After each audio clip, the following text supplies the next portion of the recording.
Hi all, today's passage is Numbers 11:4 to 29. And what we have here is a complaining people, a people who are complaining, Moses is complaining, and then there's this apparent blessing from God. And Israel have just set out, haven't they, from Mount Sinai, and they very quickly start complaining. We have no food, it's not like it used to be, why did we ever come out here? We're famished, we're out of energy. And isn't it funny that these Israelites who had been complaining about their circumstances in Egypt have now been taken out, and now they're saying it was almost better to be back there. They'd forgotten about the slavery. They were fixing their eyes on the present and what they were currently going through. They were focused on what they didn't have rather than focusing on what they did have. So I guess that's the first challenge that came to me today. Is there any area that I am focusing on something I don't have, or focusing too much on something and not really thinking about the bigger picture?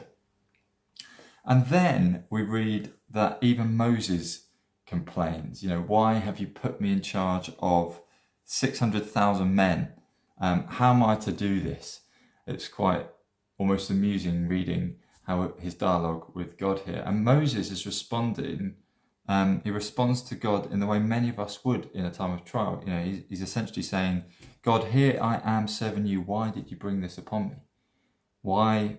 How have you let this happen? And it's easy to say, well, God didn't bring this upon Moses, isn't it? The Israelites were sinful people. They were the moaning, grumbling people. It wasn't God, it was them. Yet, ultimately, God does allow it.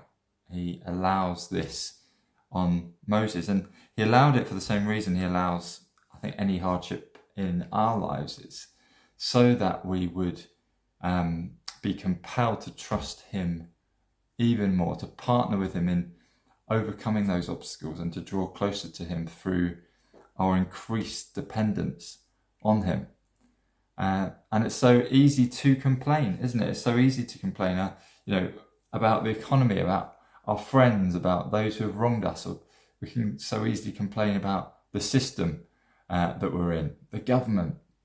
But complaining is, at the end of the day, rooted in bitterness, isn't it? And we're told in Philippians and in 1 Peter of its sinful nature, that it's rooted in this bitterness. The Greek word for complainer literally means one who is discontented with his lot in life, or her lot in life. And what it does is, if we allow that to fester, it is detrimental to the fruits of the Spirit, to peace, joy, patience that come from the Spirit. So I wonder today, is there anything we've been complaining about that we might allow God to bring light on, that's keeping us from love, peace, patience, hope, joy, and all the other gifts of the Spirit? And how can we trust that even in the midst of our circumstances, God is drawing us closer to himself and his blessings as well? And I guess I love the end of this passage, because despite their apparent lack of trust, despite Israelites, despite Moses complaining, God does answer them. And what we see is God doesn't necessarily answer their requests, but he does answer the heart. He does answer the hearts of the Israelites. They want more food. Well, he gives them ultimately more food. He answers the heart of Moses. How have you done this to me? How am I to do this? Well, he gives him helpers. He says, appoint 70 elders. And I love right at the end, Moses is saying, my wish is for the Spirit to be on everyone.